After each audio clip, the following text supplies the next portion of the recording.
कितीही अडचणी आल्या तरी मी शिक्षण कधीच सोडणार नाही, कारण सावित्रीबाईंनी आम्हाला हेच शिकवलं. ज्ञान मिळाले की माणूस अज्ञानाविरुद्ध उभा राहतो.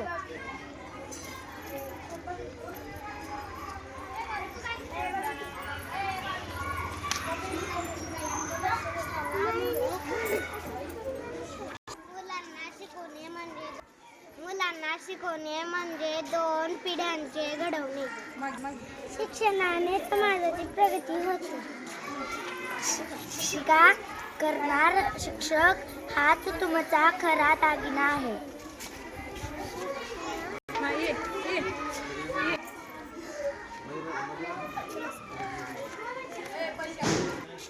शिक्षण हा माझा जन्मसिद्ध हक्क आहे.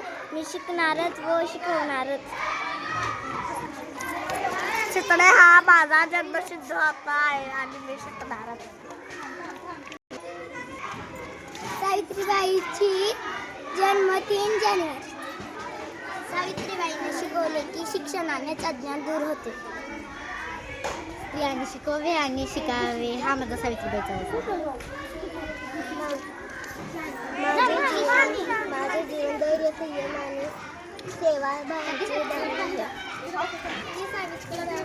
मी ज्ञान करण्यासाठी प्रयत्न करेन.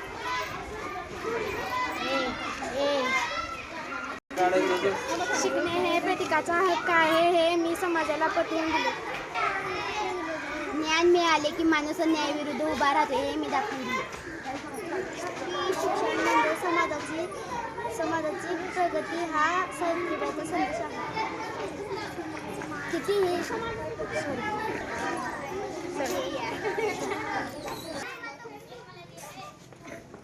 शिक्षण हा माझा जन्मसिद्ध विरुद्ध हक्क आहे. समाज बदलण्याचा असेल तर आधी शिक्षण द्यावे हे मी दाखवून दिले. मी सावित्री शिक्षणातून स्वाभिमान निर्माण होऊन मी सावित्री ज्ञान मिळाले की माणूस अन्यायाविरुद्ध उभा राहतो हे मी दाखवून दिले. मी सावित्री शिक्षणाने मन उघडते, अज्ञानाचा अंधार दूर होतो. मी सावित्री माझे जीवन धर्म, संयम आणि सेवा भावनेचे आणि या समाजाचे आहे. स्त्री शिक्षण म्हणजे संपूर्ण समाजाची प्रगती हा सावित्रीबाईंचा संदेश आहे. शिकणे हे प्रत्येकाचा हक्क आहे हे मी समाजाला पटवून दिले आहे. मी शिक्षणातून ज्ञान दूर करण्याचा प्रयत्न करेन. शिक्षणातून स्वाभिमान आत्मविश्वास हे विचारातून दाखवून दिले आहे. समाज बदलण्याचा असेल तर आधी शिकावे ही मी शिकवले.